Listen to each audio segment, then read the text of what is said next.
And welcome to the Cedar Falls regular City Council meeting this September 16, 2019.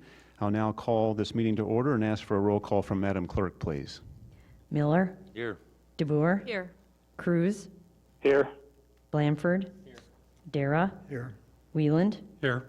Green. Here. All members present, Mr. Mayor. Thank you. Item 1, is there a motion to approve the regular meeting of September 3rd? So moved. Motion second. All in favor say aye. Aye. Aye. Opposed, nay. Motion carries. I do have a couple of proclamations to read this evening. First is the Earth Science Week proclamation, October 7th through the 13th, 2019. It reads, whereas the earth sciences are fundamental to society, and whereas the earth sciences provide the research to investigate the processes at work which shape the Earth's atmosphere, hydrosphere, and lithosphere, And whereas the earth sciences help us in understanding the impact of change throughout geological history on the landscapes, seascapes, and atmosphere of the earth, and whereas the earth sciences provide information to help us better understand how various forces actively change the surface of the earth, and whereas the earth sciences give us insight into the animal and plant records of the geological past, and whereas the earth sciences open windows into the historical and geological past, which gives us insights to better understand today and plan for tomorrow. Therefore, we proclaim the second week in October as Earth Science Week, signed the 16th day of September 2019. And one of our favorites, Sherman Lundy, is here to say a few words, I think, with the UNI representative as well. Welcome. Thank you. Well, it gives me a great pleasure to be here, and I'd like to introduce Faith Luce, who's from the University of Northern Iowa's Earth Science Department, to give her perspectives on the earth science and the history. All right, let me move this pretty short. Hello, everybody. My name is Faith Luce, and I am a senior at UNI. I am a double major in earth science and environmental science with a minor in geology. Whenever I have free time, I spend it outdoors, whether that would be hunting, fishing, or hiking. Through these activities, I have grown in my love and passion for the outdoors. Earth science is crucial in understanding how the world around us works, and has been working for the past 4.6 billion years. From this understanding, we can do some pretty cool stuff, like extrapolating how climate change may affect Earth systems by looking at the rock record information on past climate change. We can learn about Earth's recent history by just walking out our back door and observing what we can see. To get a glimpse of Earth's past history, we need to dig a little deeper, literally and figuratively. Sunday at the Quarry is a great opportunity to be able to view fossils, rocks, and sediments, and to be able to listen to what they have to tell us about how Iowa has looked in the past.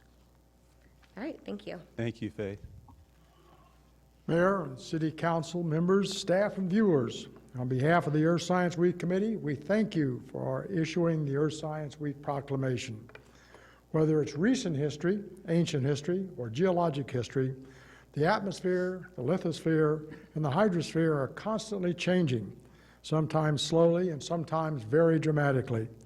The earth sciences help us to understand those changes, whether those changes are tectonic, eustatic, or even anthropogenic.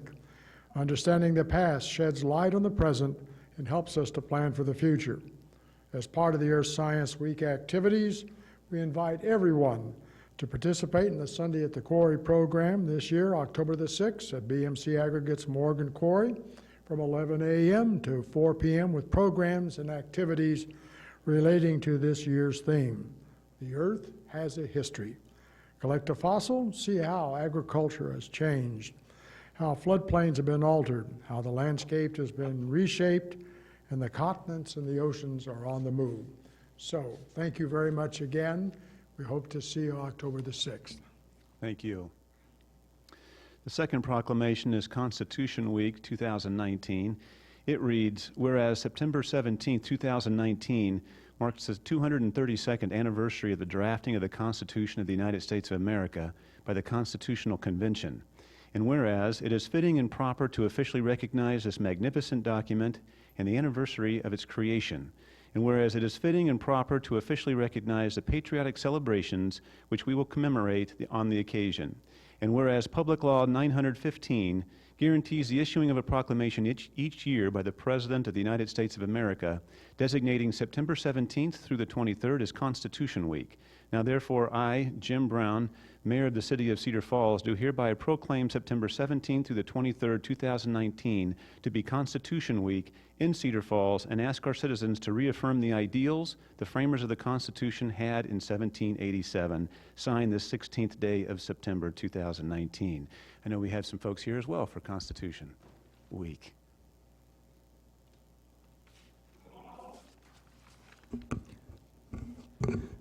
Thank you very much. My colleagues, Debbie Crawford and Javerna Milligan, we are members of the Daughters of the American Revolution. September 17th, 2019 begins the national celebration of Constitution Week. The week-long celebration of America's most important document is one of our country's least known official observation. Our Constitution stands as a testimony to the tenacity of Americans throughout history to maintain their liberties and freedom and to ensure those inalienable rights to every American. The aims of the celebration are to emphasize citizens' responsibilities for protecting and defending the Constitution, preserving it for posterity. 2, inform the people that the Constitution is the basis for America's great heritage and foundation for our way of life. And 3, encourage the study of the historical events which led to the framing of the Constitution in September of 1787. The United States of America functions as a republic under the Constitution, which is the oldest document still in active use that outlines the self-government of a people.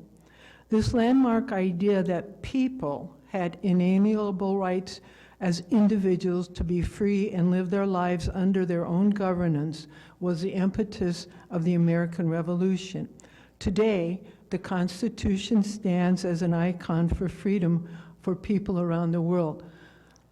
The Daughters of the American Revolution, sometimes also known as the DAR, has served America for 129 years as its foremost cheerleader.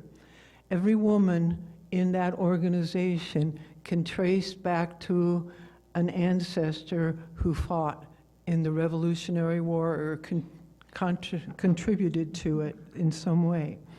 Known as the largest women's patriotic organization in the world, DAR has over 200,000 members and approximately 3,000 chapters in all 50 states and 13 foreign countries.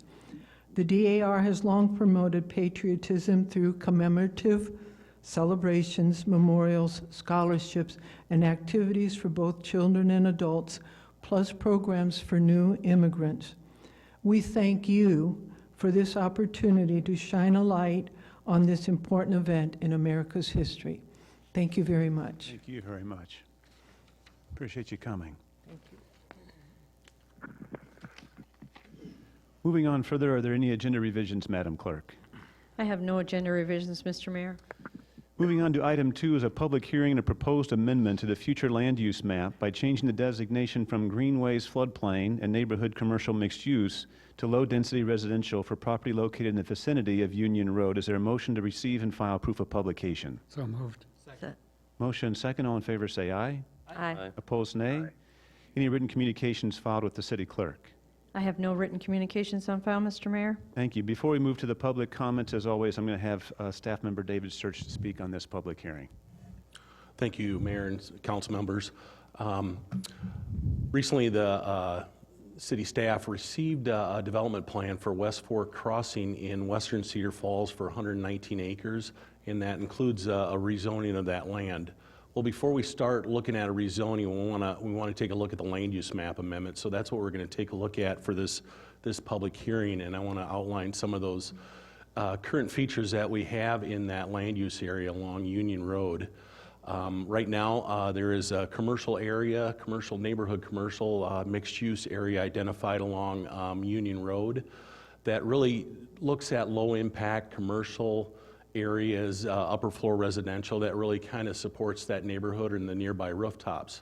Another feature in this area is we got some greenways and floodplains running along the northern and eastern edge of the proposed area, and there's a little finger down at the the southwestern part of this area, and that really identifies those existing floodways of the Dry Run Creek area, some wetlands, some drainage areas that can actually account for some stormwater management as that development continues.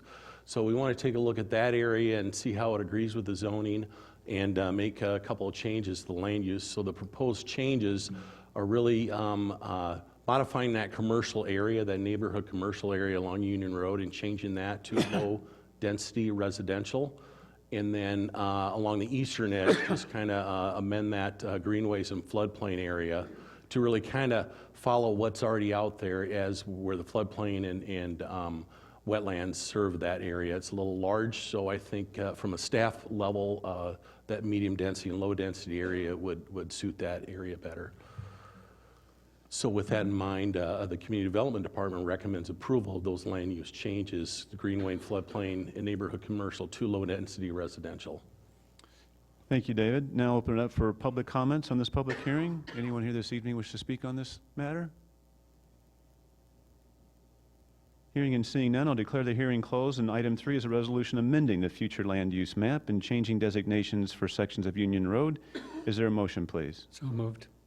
Motion second. Any further discussion from council? Requires a roll call vote, please. I vote yes.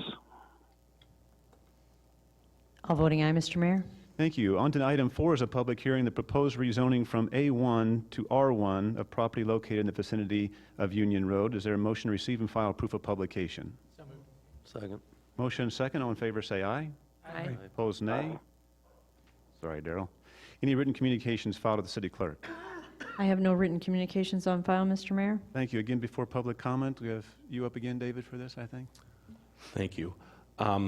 So this basically follows, this rezoning request follows a proposed development of 119 acres, again, in western Cedar Falls along Union Road.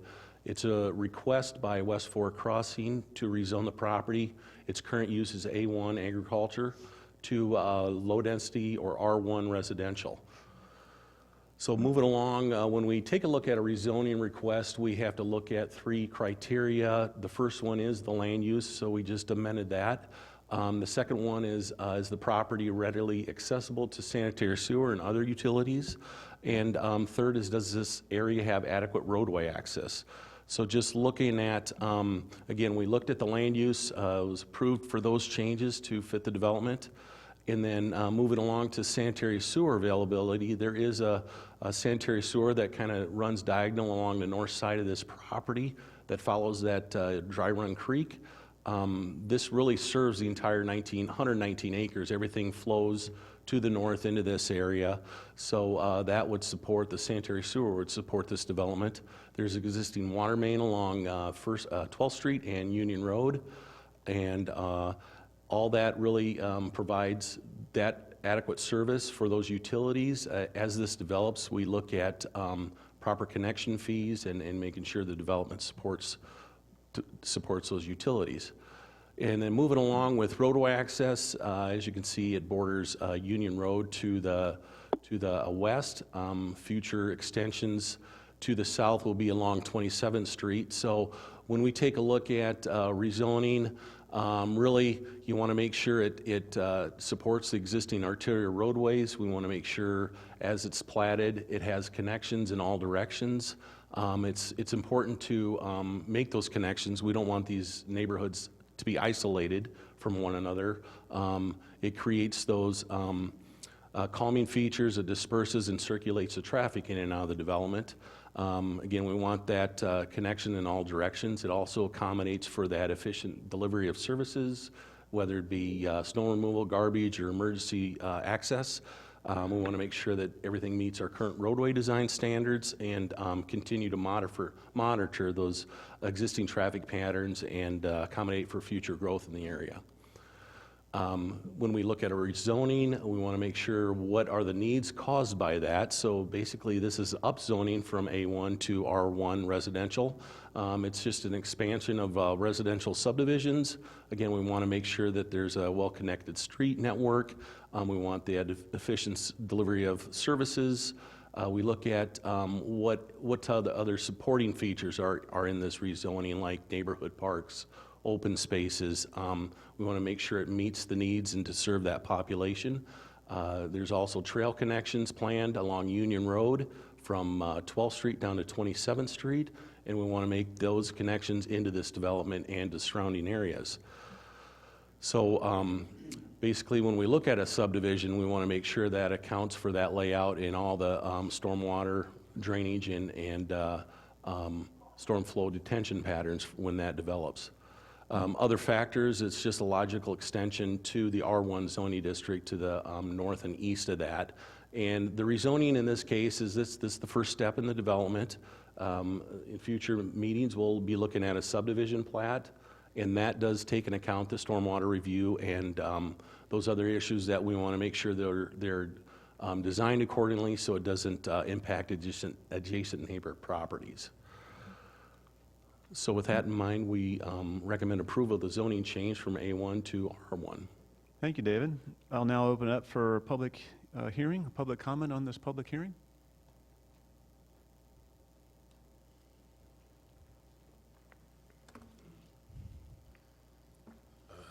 Mr. Mayor and Council, my name is Bob Manning. I live at 2908 West 3rd Street in Cedar Falls, and I'm the Executive Officer for the Cedar Valley Home Builders Association. We're very excited to have this new development as part of Cedar Falls' sustained growth. We appreciate how the council and the zoning commission has structured the growth so it's not too fast nor too slow. Growth is always the item that we like to see in any community, and certainly in ours it's done well. Schools are magnets for housing, so this is an excellent location for future housing needs in Cedar Falls, and we're glad to see that on the south side. There's many things happening on the, on the west side of Cedar Falls. There's many things happening on the south side of Cedar Falls. And so this gives buyers and builders the option of where they want to locate. So we strongly endorse this proposal. Thank you, Bob. Appreciate it. Anyone further for public comment?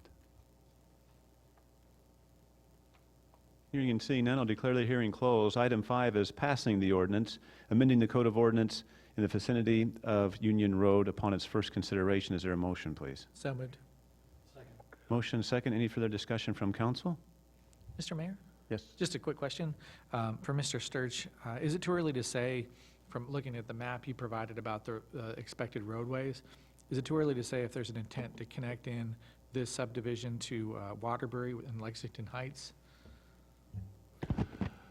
Yeah, that's the intent, to make those connections off the existing streets of Waterbury, and I believe Cross Creek is the south street that extends into this development. So we want to make sure those are connected along with future connection to the joining directions or other properties in the area. Okay, thank you. Anything further from council? Requires a roll call vote, please. Cruz voting yes. All voting aye, Mr. Mayor. Thank you. Moving on to item 6 is passed ordinance 2950, granting a partial property tax exemption for construction of an industrial use manufacturing and office facility on Development Drive. Upon its third and final consideration, is there a motion, please? Motion to approve. Motion second. Anything final from council? Requires a roll call vote, please. Cruz votes yes. All voting aye, Mr. Mayor. Thank you. Item 7 is passed ordinance 2952, granting a partial property tax exemption for construction of an industrial use lab and office facility on Venture Way. Upon its third and final consideration, is there a motion, please? Second. Motion second. Anything further from council? Requires a roll call vote, please. Cruz votes yes. All voting aye, Mr. Mayor. Thank you. Item 8 is passed ordinance 2954, amending Chapter 23 of the Code of Ordinances relative to 48-hour parking on city streets. Upon its second consideration, is there a motion, please? So moved. Motion and second. Any further discussion from council? Requires a roll call vote, please. Cruz votes yes. All voting aye, Mr. Mayor.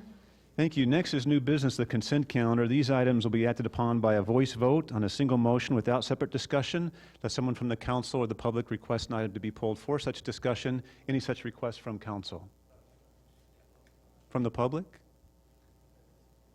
I'll now summarize the consent calendar. Item 9 is approve the recommendation of the mayor relative to the appointment of Amanda Lynch to the Planning and Zoning Commission. I want to thank her for her service to the community. Item 10 is receive and file the committee of the whole of September 3rd. 11 is receive and file the FY19 annual report of the Public Works and Parks Division. And 12 is approving permits and licenses. Is there a motion for the consent calendar, please? So moved. Motion second. Anything further from council? All those in favor say aye. Aye. Aye. Opposed, nay. Motion carries. Next item is the resolution calendar. These items will be acted upon by a roll call vote on a single motion without separate discussion unless someone from the council or the public requests an item to be pulled. Any such requests from council?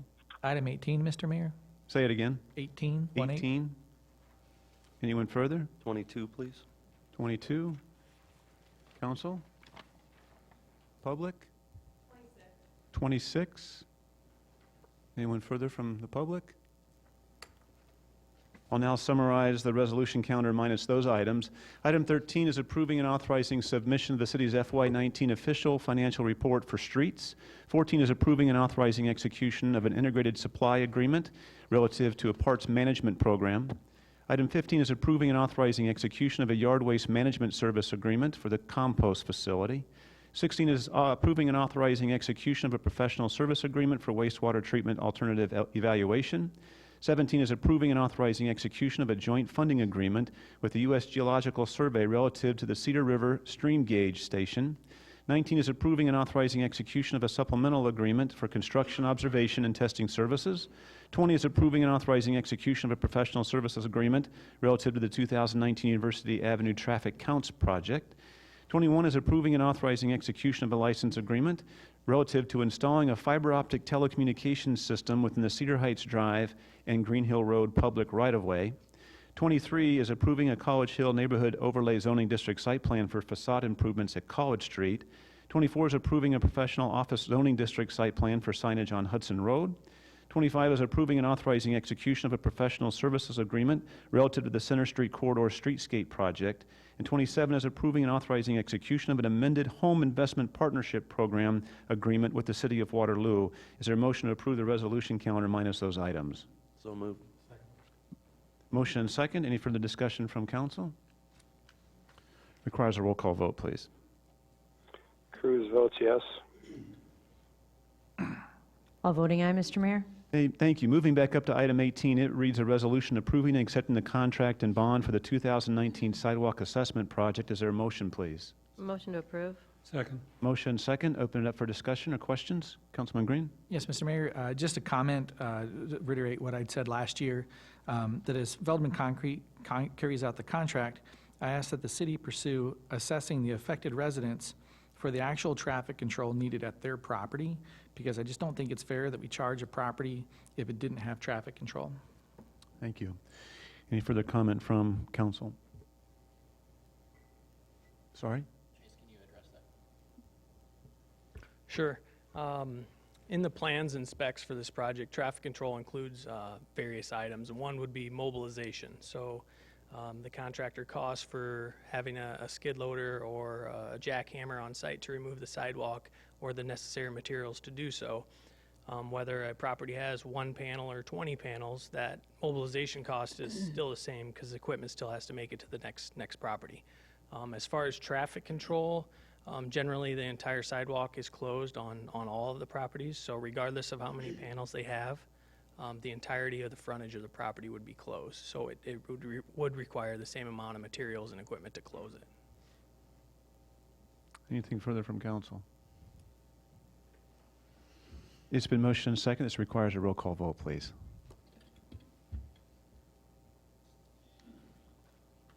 Mr. Cruz? Yes. Is that a yes vote? All voting aye, Mr. Mayor. Thank you. Item 22 is a resolution approving a central business district overlay zoning district site plan for facade improvements at Main Street as recommended by the P&Z Commission. Is there a motion, please? So moved. Second. Motion second. Open up for discussion or questions. Mr. I Miller? was hoping for some background from staff on this. Yes, I can provide that. Yes, this is a proposal to replace the storefront windows in this Main Street building with an operable garage door that has window lights in the garage door. I think you've probably seen some of these kind of installations where they can move the garage door up and down then to open up during the summer months. So it's kind of an indoor-outdoor feel. Staff looked at this against the approval criteria in the downtown overlay. Staff did recommend against this proposal. We have to look at the building design itself and the architecture of the building and the location of it. We felt it did not meet a couple of the criteria, so staff recommended against this proposal, not because staff feels that the garage doors are a bad idea. in the downtown, but because it didn't fit this particular situation. Now, the Planning and Zoning Commission disagreed with staff and has recommended approval. Thank you. Anything further from council? I have a question. Sure. Mr. Cruz?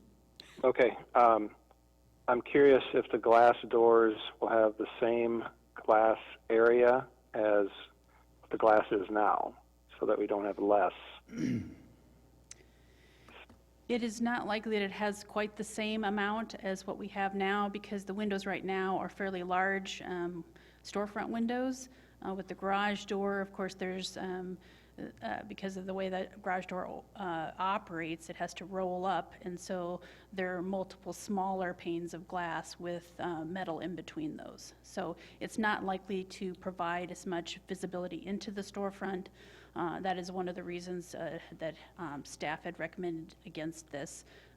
It's great for restaurants and bars, but maybe not so great for retail. Anything further from council? Mr. Green? Mr. Mayor, just a quick question. If we look at the windows in the packet we were sent, they're totally opaque.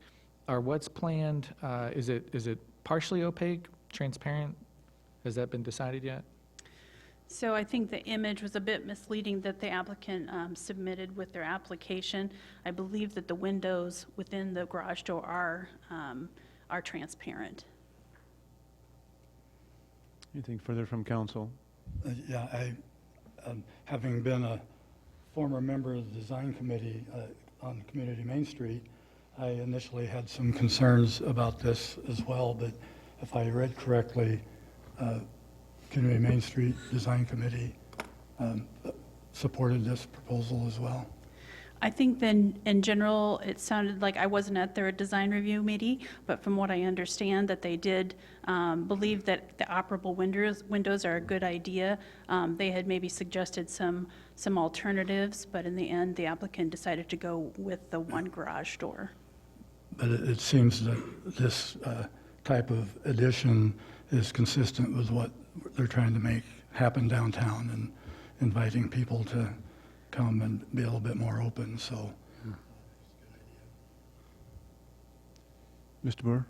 Did the garage doors go all the way to the ground, or do they stop about 3 feet up? Like, in the picture, it looks like they don't go all the way down.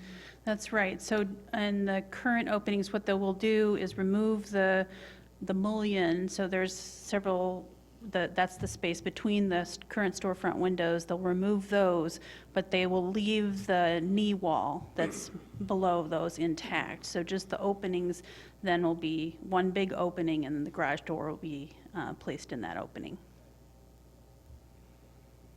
Anything further from, yes, Mr. Wieland? Do these windows need to be winterized? So if they have them down, they can use the area behind it? Any reason that they would need to be? I don't know the specifics of what the restaurant owner will need to do to winterize. Well, they want to raise them up to have kind of an outdoor-indoor. Right. So when they put them down and wintertime is there, can they still use the area that's enclosed in the new design? Yes, so just behind the windows will be the regular restaurant space. Thank you. Anything further from council? I will open it up to anyone in the public who wants to come and speak on this, as council to ask questions. Hearing and seeing none, it's been motioned and second. Requires a roll call vote, please. Cruz votes yes. All voting aye, Mr. Mayor. Thank you. Item 26 is a resolution approving a College Hill neighborhood overlay zoning district site plan for multiple temporary mural installations in the College Hill Business District. Is there a motion, please? Second. Motion second. Anything further from council? From the public? My name's Catherine Sogard. I'm the Executive Director of the College Hill Partnership, and as you guys saw in the presentation earlier this evening, this project is a really exciting, innovative, collaborative mural project for College Hill, and an awesome way to draw the attention of the entire community as well as local, smaller communities within Iowa. And so we're really excited to have these temporary murals put up on College Hill to celebrate the 100-year anniversary of UNI homecoming. So it's a really great opportunity, and the College Hill Partnership is really excited to have them up there. Awesome, thank you. Anyone further? It's been motioned, second, and requires a roll call vote, please. Cruz votes yes. All voting aye, Mr. Mayor. Thank you. Item 28 is pass an ordinance amending Chapter 19, Streets and Sidewalks of the Code of Ordinances relative to monument mailboxes upon its first consideration. Is there a motion, please? Second. The motion second. Before I go to council, if you don't mind, if it's approved by you folks or if it's okay, I'd like to have Attorney Kevin Rogers speak on this briefly.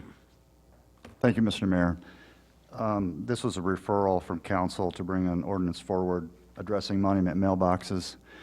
And we believe that the ordinance presented is responsive to that referral. However, staff does have some concerns that were expressed during the committee meeting when this was addressed on June 3rd, primarily having to do with safety, increased costs to the city for city work in the right-of-way and for utility work. I would note that CFU was opposed, and the United States Postal Service also opposed. Also, I wanted to clarify that there was some notion or understanding that most cities in Iowa approve monument mailboxes in the right-of-way, and we polled the ones that we were able to contact of the larger cities in Iowa.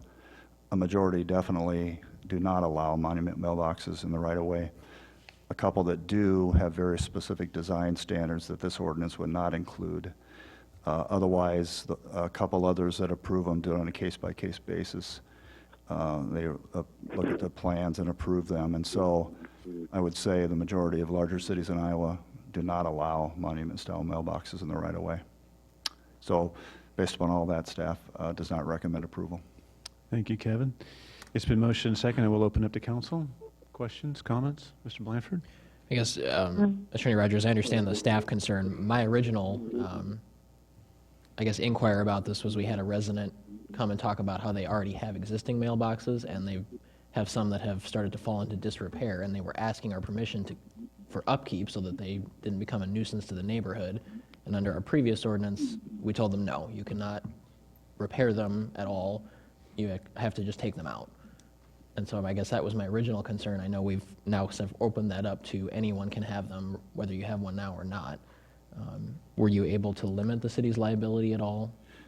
We say so in the ordinance, and it'll honestly depend upon the circumstances if there happens to be some injury or property damage as a result of one of those. And that doesn't address the private-on-private problems that comes with those as well. That's another safety concern. As far as the repairs, I don't deal with the right-of-way issues. I'm not sure what our practice has been in that regard. I would assume that the city would allow repair unless they're in such a condition that they're no longer usable. At that point, the city would probably not allow them to construct a new one under current ordinance. I think that the gentleman that came to ask has a large brick one and wanted to basically replace the brick because it had degraded, and he was denied a permit. It might have been interpreted as a complete reconstruct. I'm not sure the specific facts of that one, but if it were a complete reconstruction, I don't think that would have been allowed in the current ordinance. Thank you. Anything further from council? Yes, Ms. Badur. When this was discussed at committee, we had not heard from CFU nor from the post office. Can you expound more as to why both the CFU and the post office were against this? Postal Service was here. I think the local postmaster came and visited during the committee meeting. And I think Postal Service basic, I don't want to speak for them, but I think their basic concern is there's a reason they have breakaway requirements, and that's safety issue for one thing. And I think the other thing the postmaster talked about is they're talking about a trend towards cluster-style mailboxes, and this would be the exact opposite of that. And so I think that was a couple of their concerns. I don't want to speak for CFU either, but my understanding is that they have the same safety and cost concerns as the city does in regard to utility work in the right-of-way. Thank you. Sure. Anything further from council? Anything from the public? It's been roll called, excuse me, a second motioned. It requires a roll call vote, please. Cruz votes yes. 5 voting aye, 2 voting nay, Mr. Mayor. Thank you. Moving on to item 29, is there a motion to allow bills and payroll? Second. Motion second. This requires a roll call vote, please. Cruz votes yes. All voting aye, Mr. Mayor. Thank you. Next item, does the council have any referrals this evening? Hearing and seeing none, are there any council updates? There's a few staff updates. I believe Stephanie has a couple and Jeff has a couple. Yes, I have 2 updates this evening for the council. First, I'd like to let council know that University Avenue is receiving its 4th award. Last week, we were notified that the Iowa chapter of the American Public Works Association has selected the project as the Project of the Year in the transportation category. So in October, we'll be going to receive that award. Next week, we are going to receive the All-Star City Award at the Iowa League of Cities Conference.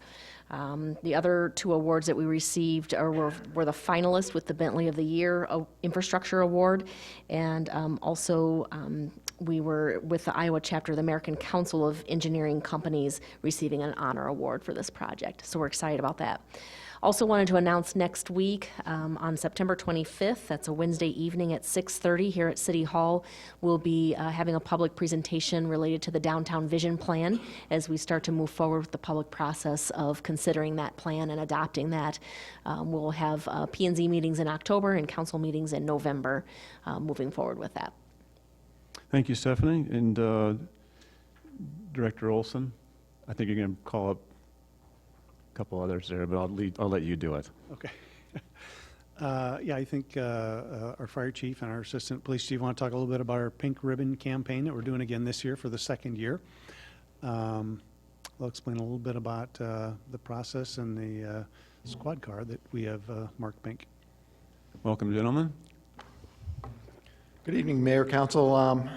As you can see, today is the first day that firefighters and police officers are wearing our pink patches this year. We started a little bit early. Breast Cancer Awareness Month is not until October, but we decided we wanted to start a little bit early, give people a chance to purchase the pink patches for both police and for fire. They're $10 a piece.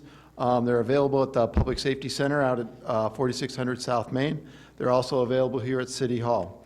We're going to have several public events that will be coming up around the community where the public will be able to purchase these patches, also where Craig, myself, and members of public safety staff will be out there selling the patches and meeting with the public and that type of stuff.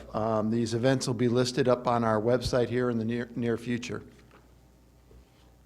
And just to add, I think we'll be hearing more from the Beyond Pink team during Proclamation October, but we did the same thing last year. We donated over $2,800. We have a lot of patches to sell, and you know, just like John said, you'll be seeing us around through the month of October. And today we did get, there's one squad car that got striped with some pink accents today. You'll start seeing around town, so. We got it. Thanks, gentlemen. Thank you. Director? Thank you, Mr. Mayor. The second thing I want to talk about a little bit is that there still seems to be some confusion in regards to how we staff police and fire shifts. So I want to explain a little bit about what we got going on today at this point in time, and then I want to back up a little bit and talk about a fire we had on Wednesday and how that fire response went. So we had a kitchen fire on a Scenic Drive apartment Wednesday about 11 p.m. The initial responding firefighters responded to what was called a smoke smell. It wasn't reported as a fire initially, but a smoke smell. But we had 7 professional firefighters working the 24-hour fire shift respond with the fire trucks. We also had 7 public safety officers working the police shift, so they responded also. Those public safety officers also cross-trained and are certified firefighters with the state. So we had a total of 14 firefighters at that scene within a matter of minutes. That fire was rather quickly put out. So that just gives you an idea of how this model works. Actually, not even all 14 had to suit up because it was put out so quickly. They did a phenomenal job on that fire. So as we sit here today, We currently have 8 professional firefighters working the 24-hour fire shift today. So they're housed at the 2 fire stations. 18th and Main is open, and 4600 South Main are the 2 fire stations that we house. As it currently sits today, we have 5 public safety personnel working the police shifts, and 4 of those 5 are cross-trained as certified firefighters. So if we were to have a fire today, we would have 8 from the fire shift, and the 4 cross-trained public safety officers are working the squad cars who carry their gear in their car, meet them at the scene, so we would have 12 firefighters at that scene. If that scene turns out to be a longer term scenario, we do what we call a callback. In other words, we page everybody and say, hey, we need you to come back in. And they come back in, they can assist at the fire scene. They can replenish the police shifts if that's necessary, and staff another fire truck. So we have another fire truck available for calls, which is exactly what we did on the kitchen fire. We did a callback, and we were able to do all of that. Immediately replenish the police shifts, get more to the fire scene to help with the overhaul and the cleanup, and then we had another fire truck that was ready to roll if we needed that. We recently had NISO come in and do an evaluation of the fire department. And they recognized through payroll records that we have an average of 15 firefighters working around the clock 365 days a year. So that's a significant improvement over what we've had in years past. We've had typically 7 or 8 firefighters working at a time. We did achieve a ISO rating of 3. The lower the number, the better, which puts us in the top 3.5% of the Iowa Fire Department. So we're quite pleased with that. I just want to add that the public safety model also adds police officers to the police shifts as well. So typically our police shift have 2 more people working at a time around the clock. Very good. Thank you, Director. Moving on to public forum, speakers will have up to 1 opportunity to speak for up to 5 minutes on topics germane to city business. Is there anyone here from the public that would like to speak tonight? Colonel.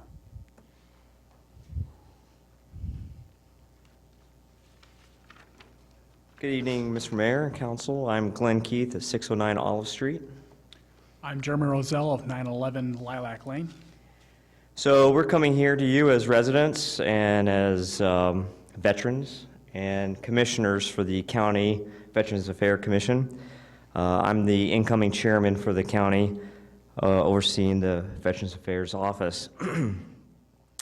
So we've heard some discussion about potentially opening a Veterans Assistance Office here in Cedar Falls, and we wanted to come here to talk about that, or at least as commissioners and veterans and residents here in the city.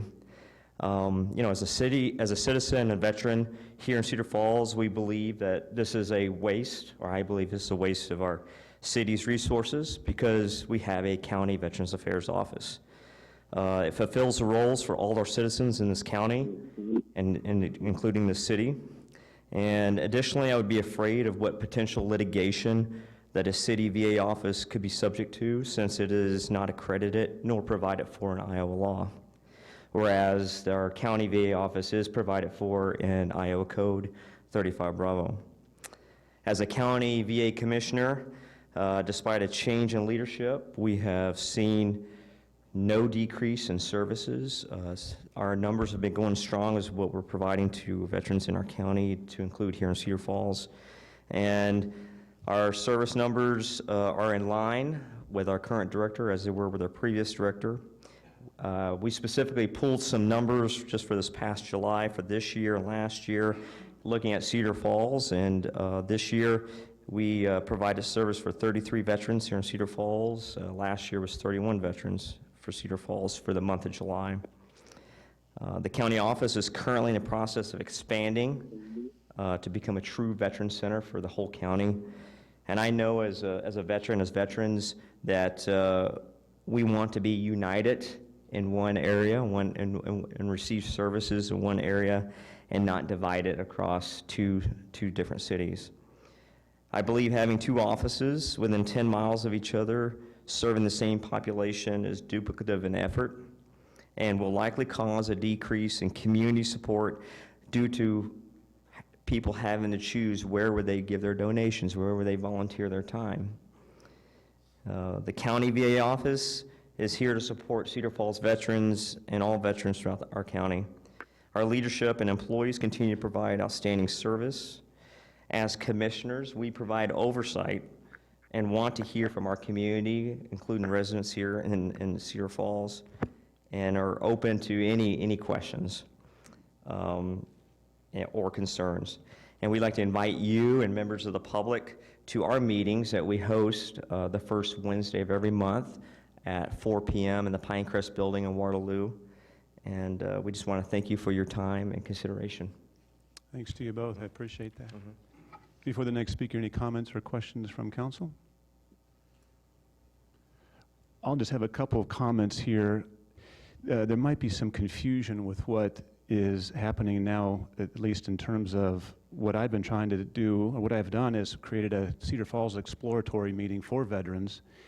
And it was just an exploratory meeting about a month ago. We have another one coming up, and this was just to discuss the potential for a Cedar Falls Veterans Office, very high level and very far term, because 2 years ago we actually established for the Cedar Falls, or excuse me, for the County Veterans Office, a part-time office over where our Public Works building is. So in this exploratory, what was brought out was potentially the events to publicize, because the picnic at the Cedar Falls Veterans Picnic was very popular this summer. Potential fundraising efforts with the mighty Sid Morris still selling bricks for what is in the future or planned, at least early on, for the Gold Star Memorial statue or presentation. And then just as an update factor as it relates to updating, a group of folks updating Cedar Falls veterans on various issues, various contributions they can be making. I don't mind calling out because I have such a good group. I likened it very closely to the Bike and Ped group. That is technically an informal group in terms of the city and such and their members, but they update us on the upcoming initiatives. They update us on things they'd like to see through plowing the trails and such. So the discussions at this point, again, were exploratory, and I plan on still meeting up with those folks, but I've also been in contact with a number of other individuals from UNI, Yolando from the county, Board of Supervisor Leyland, and a few other just veterans in terms of discussing what this possibly can be. So that's just a little bit background there. Anyone further for a comment this evening? Yes, sir. Sir, you can, if you want to, there, that's accessible as far as the microphone, please. Just your name and your address. Just want to make sure we can hear you. My name is Charles Johnson.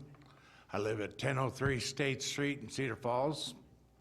In the past, I'd say 10 years, I have had more traffic on State Street than you can imagine, and nothing's being done about it.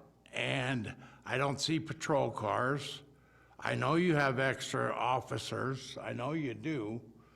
But you don't have enough cars.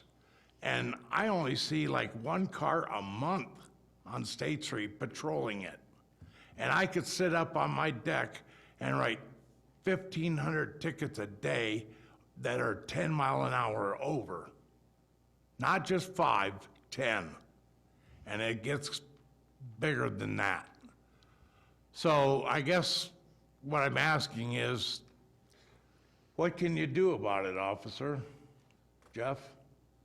Charles, this is public comment. We'd be happy to entertain your question after. Okay. Is that all right? All right, that's fine. Thank you, sir. Thank you. Director, typically, what we might do in that sort of circumstance, it seems to me State Street's busier because of the State Street development or something, or is there anything else you might see there? Well, yeah, three things come to mind. First of all, we can have some officers work there, and typically what we do is we have the officers work there, and then they do kind of a count, a speed count, how many are 0 to 5 over, how many are 5 to 10, stop anyone that they feel is appropriate in sight. We also have a radar trailer which we can put out there, and then there's also traffic studies that the engineering department can do as well. If the officers identify a bigger problem, then we can put it out there and determine, and they'll put little markers on the road that'll 24 hours a day will count traffic and speed. And then if we determine there's a particular problem, a particular time of the day, then we can put increased enforcement out there as well. So yeah, there's certainly some things we can do. and I think I'll get with the shifts tomorrow and we can get something working there. I would like to add that we took delivery of a new radar trailer, I believe it was last week, and it's getting marked and put into service, I believe, later this week. So we'll have that available as well to assist with speeding areas in town. Thank you, Director. Anyone further like to have public comment? Yes, please. Come on up.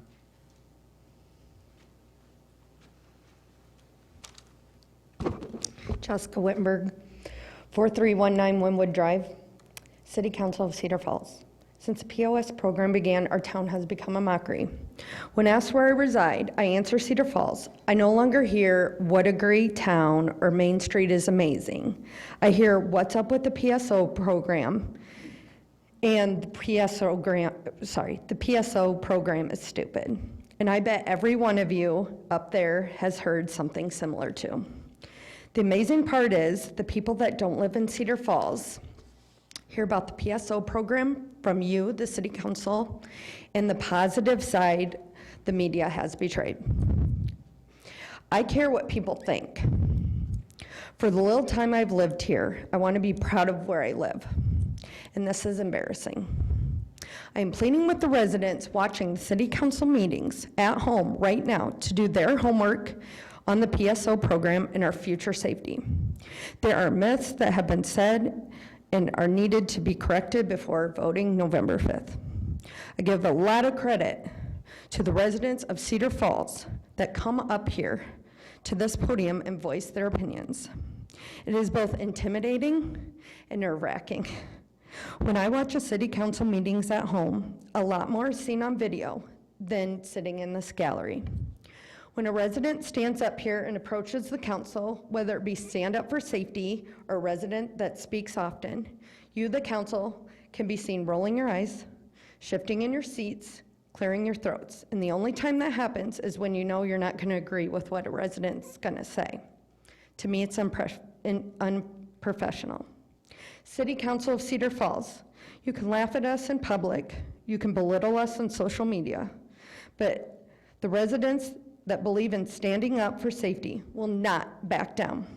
We will continue to speak at this podium until you listen to us and a change is made. We will not be silenced. We need more traditional firefighters. Thank you. Thank you very much.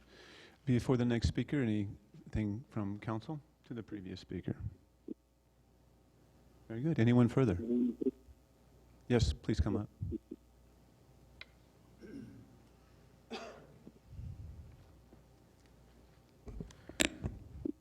TJ Fry, 1319 Austin Way. I just have a couple questions, and then one kind of thing is off topic from the rest of it. I believe I was told that we have an average of 15 firefighters per shift, with, I believe I write down right, 7 to 8 firefighters in-house, and then 5 public safety officers. My question is, how can you be in more than one place at one time? Are you either working a call as a police officer, or you're working an active fire? You can't be both. You can't be in the same place at one time, or multiple places at one time. And I'm also wondering what the time frame is for a callback. Is it, I believe it was said that it was immediate. Things take time. People got live, people got things going on. To be able to come in, it's not an immediate response. You're not gonna get people in 2.5, 3 minutes like you would be if you had more firemen in the firehouse or more cops on the street. 5 cops is what was said. That's on average. I think I've got the city of Cedar Falls population relatively accurate. Be 1 police officer per 10,000 residents. Think about that for a second. 1 police officer per 10,000 people. Still not enough. Another question I had is how fire coverage is handled with public safety officers, because the fire jurisdiction is a little different than the police jurisdiction. Fire expands a little farther, so I'm wondering kind of how that works. And I wondered if there's anything. Recently, there were PSOs assigned to the 24-hour shifts from the police side to the fire side. I'm just wondering, is there anything keeping them there, or can they just say, "I've had enough. I want to go back to I'm still a public safety officer, but I'm done with the fire side. I want to go back to the police side. If there's, including the supervisors, if they have since moved, is there anything keeping them in that position, forcing them to be there? Anything requiring PSOs or firefighters, for that matter, requiring them to answer a callback. As far as I could be mistaken, I'm under the impression that there's nothing requiring people to come in. I don't know if I hope I'm mistaken. I gotta be, to make this whole thing make sense, I've gotta be mistaken that there's nothing requiring people who are off duty to come in. Switch gears 180 degrees here. What about, just a quick question about the parking around the new park, which, by the way, is amazing, Ashworth and Algonquin. If you haven't been, I recommend going there. It's a great time, great place for kids, but parking has been crazy along Ashworth and along Algonquin. It's kind of now you've got to take turns and alternate to get by. That park is busy from the time the sun comes up and until the wee hours of the night, which is great. Again, great place for your kids and families. I just wondered if there's anything we can do with the residents that live in that neighborhood about the parking. Thanks. Thank you. Appreciate the questions, Mr. Freen. Director Olson, do you have a lot of good questions there from the gentleman? Yeah, certainly. So we experience about, on an average, about 6 serious structure fires a year. All calls are prioritized, whether a fire call or a police call. So if we would happen to have more than one call come in at a time, you can visualize that a theft of a bicycle would be low priority compared to a fire or maybe an automobile accident or something like that. We haven't had any, we've been doing this for a number of years. We haven't had any problems getting the public safety officers who are working the patrol cars with the gear in the car to make it to the scenes. We've had none whatsoever. The callback is not immediate. What is immediate is the firefighters working the fire station and the police officers that are cross-trained working the police cars. Though a response is immediate, a callback is not immediate. A callback is when we've determined we're going to need more help for a longer period of time. Then they come in, we page everybody. There's no mandatory, we've never had to do a mandatory one because we get enough people responding back to help. In fact, we've actually thought about paging half the department at a time because we get quite a few that come back, and we don't necessarily need all the help that we get that comes back. Those that we move from the police shift to work the fire shift, it's done on a bid basis, so it's voluntary. And if they want to go back to the police shift, they can do that as well. So it's a voluntary bidding process that we do annually. Thank you very much. Can staff speak to the parking around the place to play playground? Is there any potential there for parking besides the street there or behind it maybe, although that'd be a long walk? I don't know if any plans are looked at.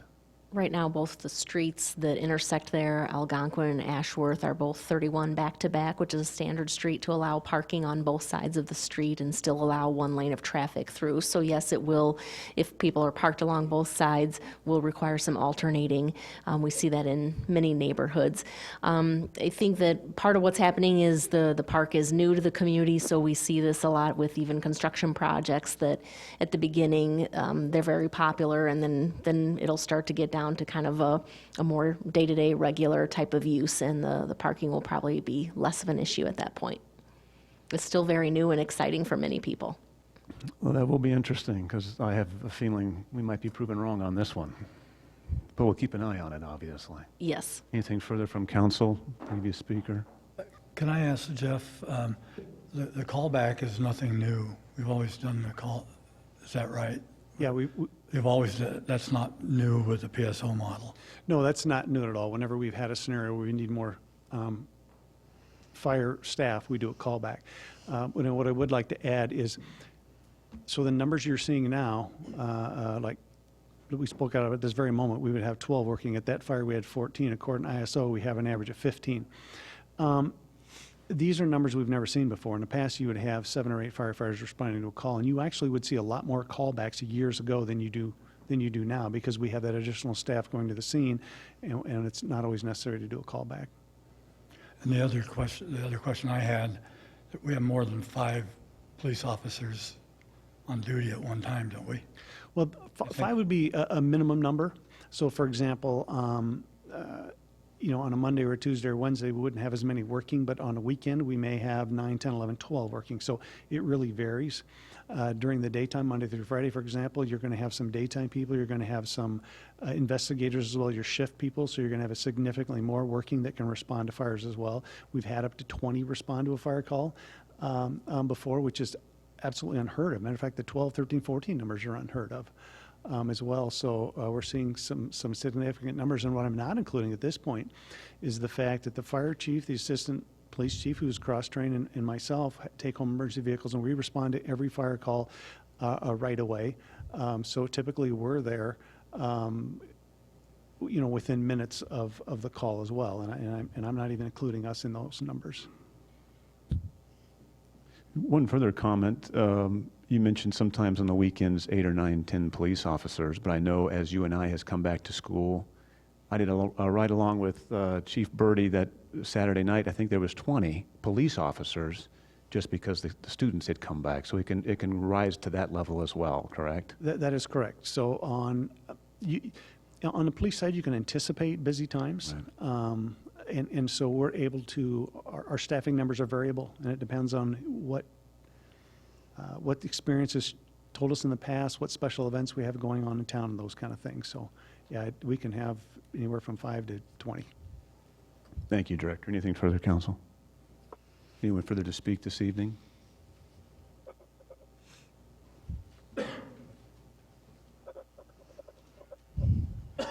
Mike Butler, 1022 Washington Street.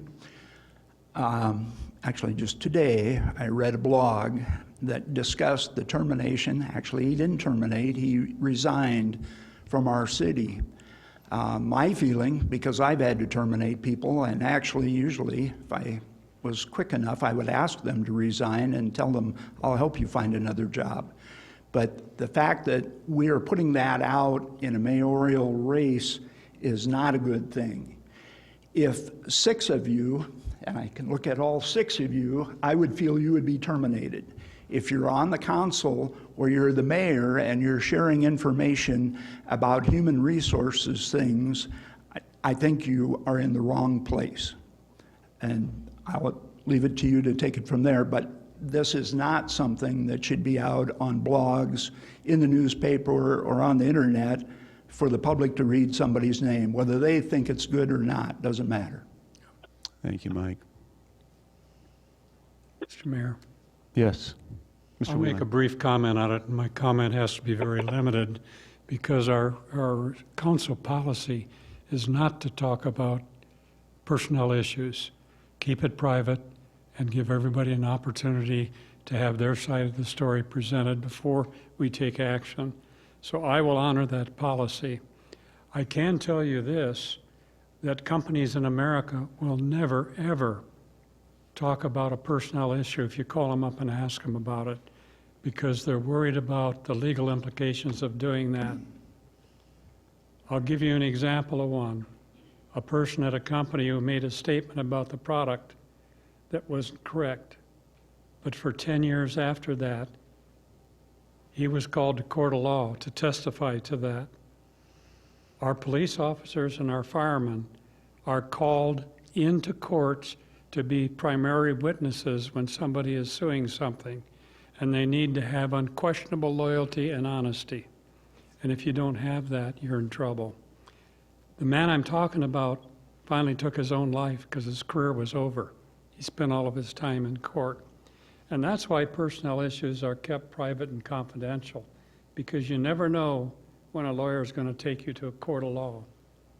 And I personally want to have my attorney on ground zero if we ever get called to court, and not have me have said something that brought the issue up. So I appreciate your comments. Thank you, Mr. Whelan. Anyone else from council? Mr. Mayor? Yes. I'll just make a note to the rest of council. If you believe that I did something that was improper, I encourage you to censure me. Thank you, Mr. Green. Anyone further from council? Attorney Rogers, is Mr. Whelan's point correct in that regard as far as that's a general council rule in regards to making comments on personnel matters? Yeah, for a number of reasons, but council rules talk about public forum, and folks can't stand up and start talking about labor issues or confidential personnel matters. And it's been the practice of council also not to engage in those discussions during council meetings for many of the same reasons. The city definitely has a policy to keep personnel matters confidential. Thank you. Thank you. Anything further from council? Anyone further to speak this evening? Yes, please.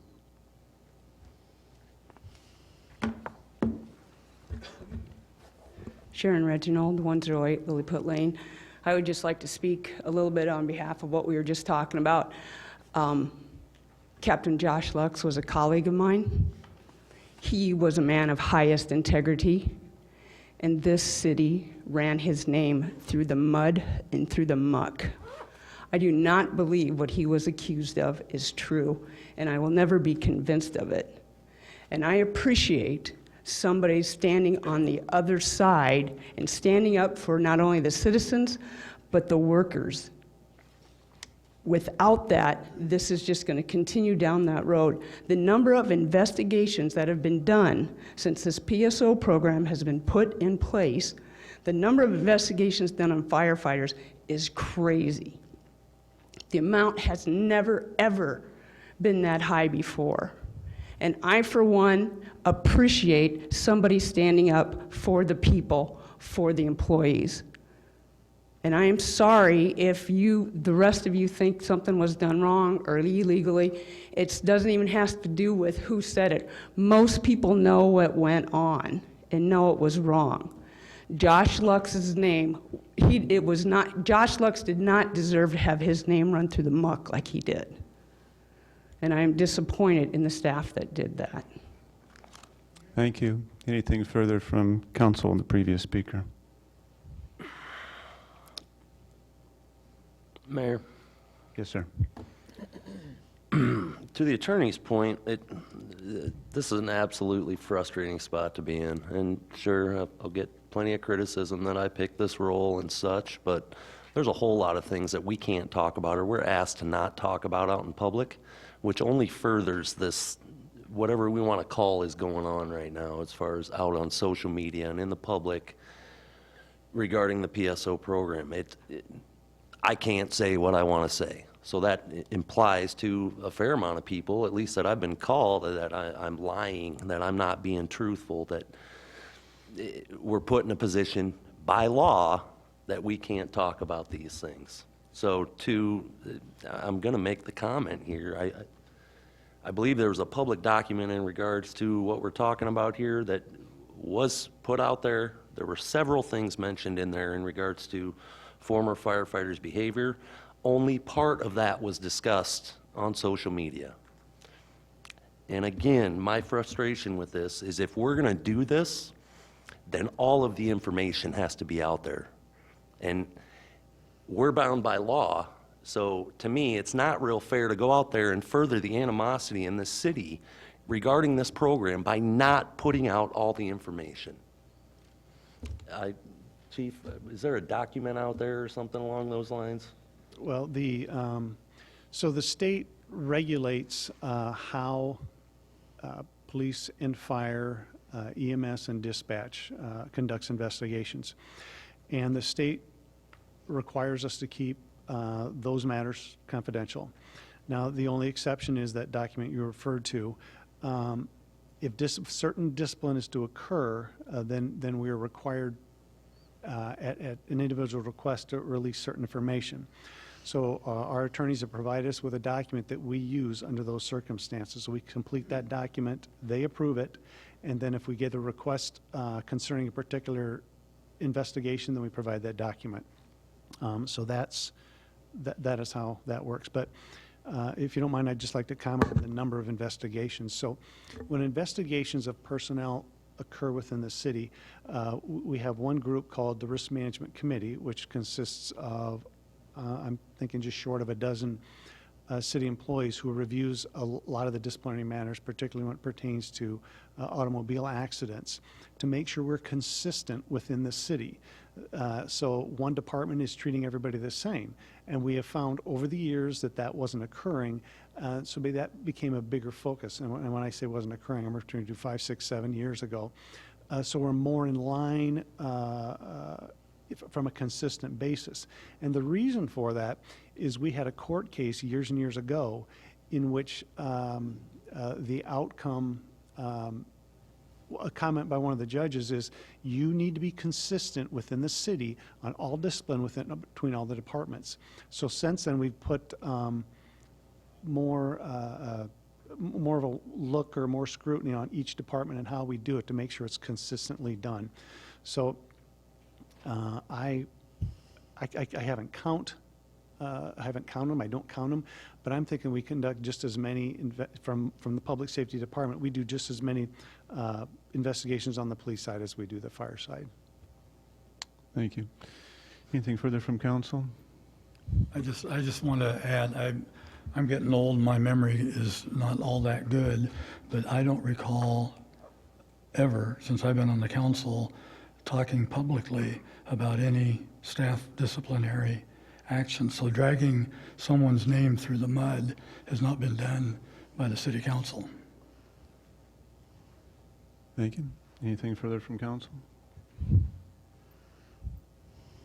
Any further public discussion this evening? Yes, please. Apologize, I had no intention on speaking tonight. Whitney Smith, I live on Neola Street.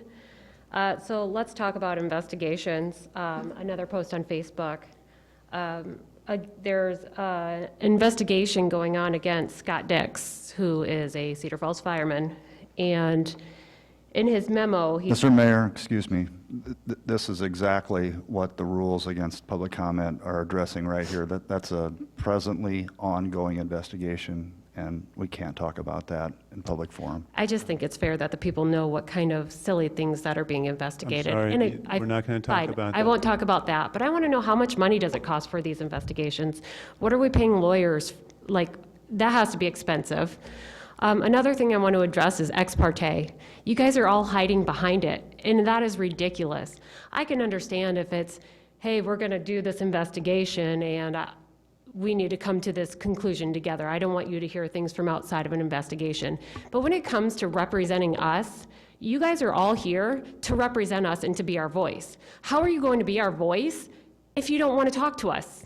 Is this the only conversation we get, is when I come up here and get a one-way conversation? I mean, I'm going to go sit down. You guys are going to say whatever you want to say, and that's going to be the final word, and that's just really unfair. I'm just asking for change. I'm asking people to be educated, vote, know who your candidates are this November. This is ridiculous. Thank you. Anything from council, the previous speaker, to staff or yourself? Director or anyone else on staff, I know that as far as the cost of the investigations, I think, Director, you gave me a report a number of weeks ago whereby we had to investigate, I think, around 25 instances brought forward by this employee group, and the cost there roughly was about $50,000 to our taxpayers. Do I have that right? Yeah, we've had around 20 either grievances, complaints to the state, complaints to OSHA, all sorts of complaints to different state groups, as well as the council or appeals, the civil service, and that kind of thing. You know, the costs sometimes involve attorneys. Sometimes the costs are internal, so it may be just supervisors or department heads or council that has to hear it, or civil service. So the costs vary, you know, based upon each investigation and whether we have to get someone from the outside to assist or not. Okay, thank you. Mr. Miller? Sorry. No, I'm right there. I agree, I guess. I think this is ridiculous. Just as within any other department in this community, the council sets a policy, we ask staff to implement it. It's no different than any other department in this community. What we are asking for in this department is people to get on board with this program, and let's have the great community that we are. because some people don't like it. I understand that, but we're not always going to agree. So, and that seems to be the general notion that if we don't agree on something, then we're wrong or somebody else is wrong.